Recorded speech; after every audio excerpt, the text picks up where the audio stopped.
This is the strongest Necro build of the season. It shits on all content, and it's topping the leaderboards. But not only that, it's also fun as hell and easy to get online, making it my favorite Necro build.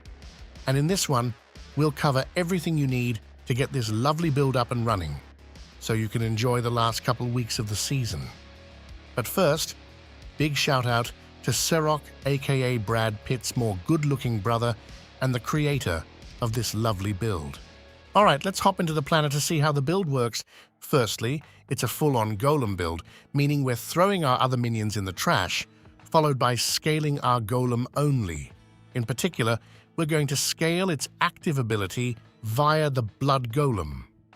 And the only thing you need to solve to get the build online is making sure that the active ability is on a short cooldown, so you can spam it.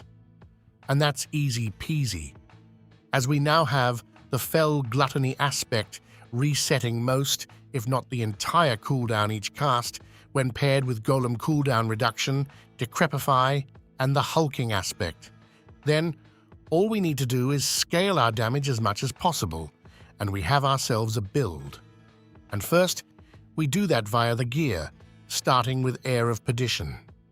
If you don't have it, then no worries, you can just go to the Ancestral version here, and if you're a complete dogshit newbie that don't even have any uniques, then you can go to the Starter. But I'm going to assume most of you have played the game more than a few hours, so slap on an Heir of Perdition and grab the Igni and What Rune combo, allowing us to use horrid Decrepify without having it on our skill bar. After that, we want Shroud of False Death for the massive damage and all stats increase, where we also grab the Ahu and Cax Rune combo for more damage. This one will go off like crazy once you've gathered enemies with corpse tendrils and start blasting them down, generating loads of lucky hits and triggers of the Cax Rune. As gloves, we go for Aspect of Reanimation for extra damage, as long as our golem don't die, obviously, and then we start stacking up our cooldown reduction, intelligence, and golem damage. For our pantaloonies, we want the Blood Moon breaches for the extra damage, in particular for the massive skill rank bonuses. We also get additional Decrepify triggers via these, so we can specialize into Abhorrent Decrepify for lots of extra cooldown reduction. Next, we slap on a slick pair of sneakers, where we want the hulking aspect to ensure we reset the remaining cooldown on our golem active ability. But it also allows our golems to spawn corpses, which we use via the Fell Gluttony aspect. For our weapons, Grave Bloom is just fantastic, boosting our golem damage, granting them attack speed, and golem mastery ranks. Yummers. Just make sure you focus on masterworking the chance to hit twice to 100%. For the offhand, we want to slap on Finality, granting us 5% damage per rank. The second most important state here is chance to restore primary resources, which you're going to need at least one roll of to offset the resources spent on the Ahu and Cax Rune combo, or else it'll suck some serious balls. Alright, and then onto the jewelry. For the amulet, you need to slap on the Fell Gluttony aspect to reset the golem cooldown and gain shitloads of extra damage, as this now works with chance to hit twice for golems as well in Season 12. Then, you're looking for as many skill ranks as possible, where Hellbent Commander is your strongest multiplier if you can find one. But any passive ranks with the word damage in it is typically good. For our rings, you want at least one golem active cooldown reduction roll masterworked, or else you'll have to grab an extra one on the other ring. You'll also pair this with extra cooldown reduction rolls, because we want the golem cooldown as low as possible. Other than that though, you just slap on the Grasping Veins aspect and Great Feast for extra damage, and look for intelligence, max life, crit, and some attack speed. One masterworked attack speed roll is enough to get yourself capped, as you're getting attack speed from your skill tree and Grave Bloom as well. Great job, friends! Gear and aspects complete, and just in time, seeing as it's already skill tree a fucking clock, and you know it, man or woman, let's head on over. First, we want to grab Decompose and Reap, the latter for the attack speed, but we're also going for as many darkness skills on our bars as possible, for the Reaper's Pursuit passive. Next we go for Hewed Flesh for the corpse generation, before heading over to grab all of these passives for some defense, damage, and essence generation. You also have Bone Prison here, which will boost your damage, but it's also used for Kalen's Edict, because if you cast Bone Prison and cancel it, you'll get the 20% damage bonus without having one of your golems die. After that, we head on back here to grab all of the damage passives we can find, before specing into Decrepify for the abhorrent Decrepify, which will cast automatically as mentioned earlier for the cooldown reduction. Next, we grab some extra damage, Necrotic Carapace for Fortify, and Corpse Tendril, which will be important to gather up enemies so that we may nuke them all down at once.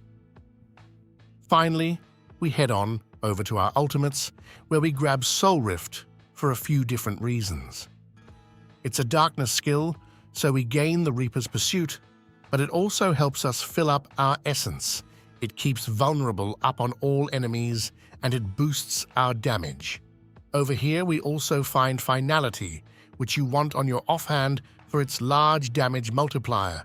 Golem Mastery, which is the most important passive to maximize, of course, Memento Mori for additional damage, Standalone for defense, Hellbent Commander, which grants 10% damage per rank, making it the best passive to have on your amulet, and of course Inspiring Leader for extra crit damage and crit chance, which when paired with Air of Perdition and the Grasping Veins aspect allows us to easily cap our crit chance. And for the final passive of the day, we have Kalen's Edict for extra attack speed, damage, and even more damage. Lovely. Hey, will you look at that? We managed to complete the skill tree. Let's see what our trusty Mercenary is up to now. Subo's the fucking man, as per usual, as he provides us with wallhack, movement speed, and a 25% damage bonus. As reinforcement, we then have Raher. Here's an error in the planner though. You want to have it cast when you get injured. I can't add it here for some reason, but having it cast when you're injured will allow him to save your life if you're about to die. Alright, next up are the Paragons. This is basically a full set of Paragon points, but as per usual, if you're a dogshit newbie with fewer points, then you just focus on grabbing the legendary nodes and glyphs first, before dumping the remaining ones in rare and magic ones. With that said, start off with the Eliminator glyph in the starting board, and throw all spare nodes you can find here once you've got the important shit sorted. Then, grab the hulking monstrosity for a fuckton of damage, along with the Dead Razor glyph for the same reason, along with boosting the nearby minion nodes. After that, we head off to grab Frailty and slot in Golem for even more Golem damage. Next we go for the Flesh Eater node, which is easy peasy to keep it up this season after the changes, and slot in the Corporeal glyph for, yeah, you guessed it, even more damage. And lastly, we have the Cult Leader node, which is probably the most important node of them all, and is why you want to ensure you get yourself attack speed capped. Then, we finish the whole thing off with Essence, granting a large chunk of crit damage, which is also a great spot to dump all of your spare nodes in. And with that, we're done with this shit. Let's head off to check out some gameplay now, so you know how to actually play the build, and don't fuck it up. Fortunately though, the build is easy peasy to play, but difficult to master. And with that, I mean that when you're playing this build, there are a lot of things you can optimize when pushing, the main one being corpse tendrils. The goal here is to pull as many enemies in as possible and then nuke the living shit out of them.